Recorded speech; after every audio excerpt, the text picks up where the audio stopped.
गुरुद्वारा सुधार और मंदिर प्रवेश आंदोलन न देखो, जैसे जैसे राष्ट्रीय आंदोलन बढ़ रहा था, राष्ट्रवाद और लोकतंत्र के लहर से निकल करके धार्मिक और सामाजिक कृतियों के तरफ भी आकृष्ट हुआ ना।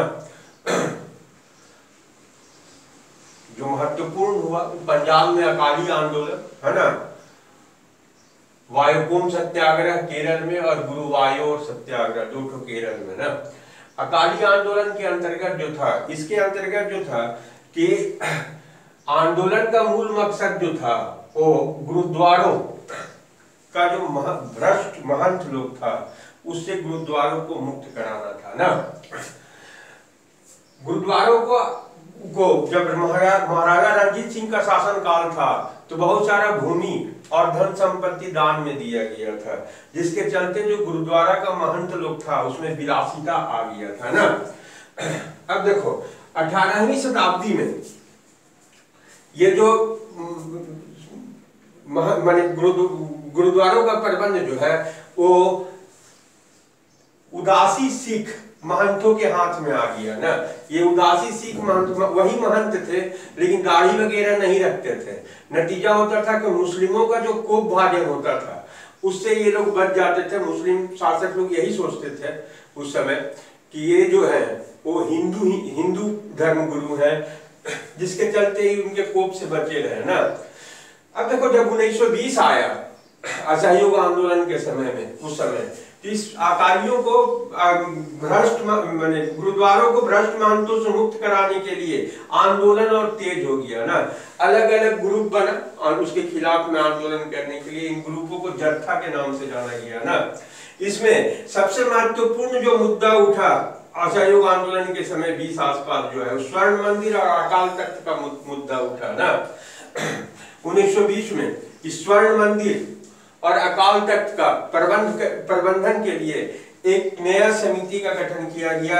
शिरोमणि गुरुद्वारा प्रबंधक कमेटी का गठन किया गया या समिति का गठन किया गया ना। और गुरुद्वारों का प्रबंध के लिए, वहां का मैनेजमेंट देखने के लिए और अन्य मांगों के लिए जो है उसके लिए शिरोमणि अकाली दल का गठन किया गया ना। अब देखो ये लोग अलग अलग क्षेत्र का जो महंत लोग था उस सबको से गुरुद्वारों को मुक्त कराना प्रारंभ कर दिया है ना। सत्याग्रह के द्वारा ही, कहीं कहीं हिंसक भी हो गया, ठीक है ना। अब देखो 1921 में विवाद हुआ वहां पर, गुरु नानक के जो जन्म स्थान है ननकाना, वहां के जो नारायण दास जो थे वो वहां का गद्दी छोड़ने से माने महंती छोड़ने की जगह पर वहां अपना गुंडों को वहां बुला करके अकालियों के साथ मारपीट किया गया, जो कि बहुत हिंसक रूप भी ले लिया था ना।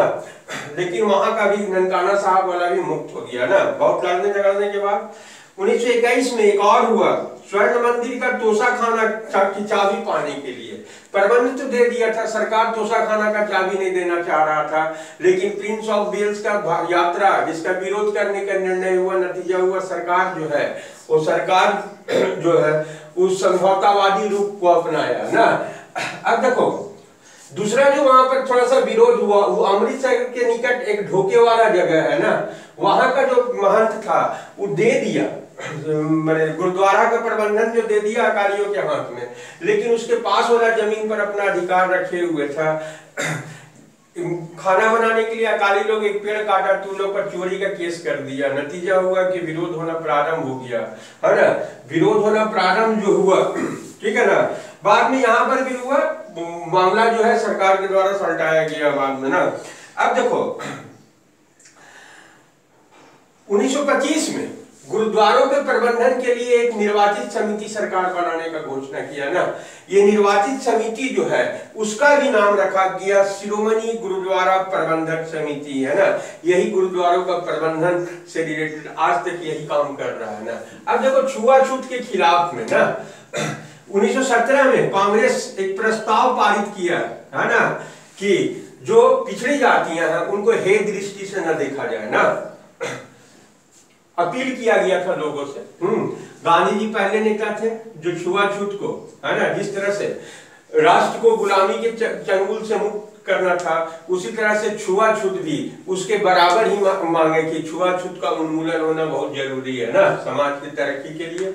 1923 में कांग्रेस के मन से भी छुआछूत खत्म करने के लिए एक ठोस कदम उठाने के लिए की बात कही गई ना। 17 भी किया गया, प्रस्ताव पारित किया गया, लोगों से अपील किया गया। 23 में छुआछूत खत्म करने के लिए ठोस कदम उठाने की बात किया गया कांग्रेस के मन से ना। अब देखो वायुकम सत्याग्रह, ये दोनों सत्याग्रह में केरल प्रदेश कांग्रेस कमेटी महत्वपूर्ण भूमिका निभाया था ना। देखो केरल में दलित वर्ग, इसको आवरण, जिसका कोई जाति नहीं था ना, जिसको बाद में हरिजन नाम दिया गया, इसमें से था एजवा और पुलैया। ये लोग जो जाति था, ये एजवा और पुलैया लोग को 16 फीट और 32 फीट मंदिर से दूर रहने के लिए कहा जाता था ना। अब इसके खिलाफ में वहां का जो वायुकम सत्याग्रह के खिलाफ मैंने जो ही किया गया, मैंने मंदिर प्रवेश का जो आंदोलन चला, उसमें महत्वपूर्ण भूमिका निभाने वाले थे केरल में नारायण गुरु, एन कुमारन, टी के माधवन ना, ठीक है ना। और ये जो है मंदिरों को निम्न जातियों के प्रवेश के लिए जो आंदोलन चला, ये तीनों महत्वपूर्ण भूमिका निभाए। स्टार्ट हुआ त्रावणकोर के एक गांव वाइकोम से ना।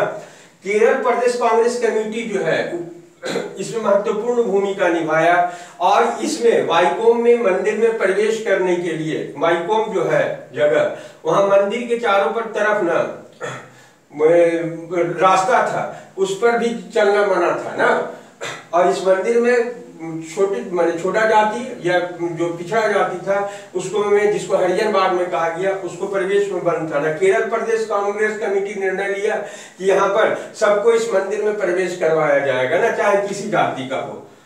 इसमें साथ दिया सवर्णों का संगठन था नायर सर्विस सोसाइटी, नायर समाजम, केरल हिंदू सभा और योगाक्षेम सभा। नंबूदिरीपाद वहां का ब्राह्मण लोग होता है ना, वहां के ब्राह्मणों को नंबूदिरीपाद लोग का ये है, नंबूदिरीपाद बड़ा ब्राह्मण कहा जाता है ना। अलग अलग जगह अलग अलग, कहीं कानकुब है, कहीं पर सकलदीपी है, यहाँ का ब्राह्मण लोग को नंबूदिरीपाद कहा जाता है ना। अच्छा, इन लोग का समर्थन के लिए पंजाब से अकालियों का एक जत्था और वी रामास्वामी नायकर ने मदुरै से भी एक जत्था को प्रस्थान करवाया था ना। यहाँ पर भी सफलता मिल गया। वाइकोम में सत्याग्रह थोड़ा विरोध हुआ और मंदिर का पुजारी लोग किया, लेकिन ठीक ठाक हो गया, वहां प्रवेश हो गया ना। फिर गुरुवायूर सत्याग्रह ना, सत्याग्रह का काम चलता रहा। फिर 1931 में है ना, केरल प्रदेश कांग्रेस कमेटी जो है वो गुरुवायूर सत्याग्रह का जिम्मा फिर से उठाया है ना। वहां पर मंदिर में प्रवेश करने के लिए पी सुब्रमण्यम तिरुमाबू नेता थे है ना, वो क्या किए कि कन्नाउर से लेकर के गुरुवायूर तक पैदल यात्रा किए अपने साथियों के साथ मंदिर में प्रवेश के लिए है ना। इस आंदोलन में महत्वपूर्ण भूमिका निभाने वाला पी कृष्ण पिल्ले, ए के गोपालन है ना, ये लोग बाद में कम्युनिस्ट के बड़े नेता बने दोनों। और केलप्पन जो है वो वहां आमरण अनशन पर बैठ गया, सत्याग्रह करना स्टार्ट किया, जिसका सत्याग्रह को तोड़ने के लिए जो है महात्मा गांधी कई बार अनशन खत्म करने का अपील किए, तब जाकर के ये अनशन को तोड़े थे ना। बाद में यहाँ पर भी गुरुवायूर सत्याग्रह के द्वारा वहां मंदिर में प्रवेश दे दिया गया, विरोध किया वहां का है ना पुजारी लोग, लेकिन विरोध करने के बाद प्रवेश हो गया। 1936 में त्रावणकोर का महाराजा जो है वो एक मैंने आदेश जारी किया कि त्रावणकोर का जितना मंदिर है वो सभी मंदिर सभी जातियों के लिए खुला रहेगा। इसी तरह का एक आदेश पारित किया गया मद्रास है ना राज्य में 1938 में, जब वहां के मुख्यमंत्री जो है सी राजागोपालाचारी थे ना।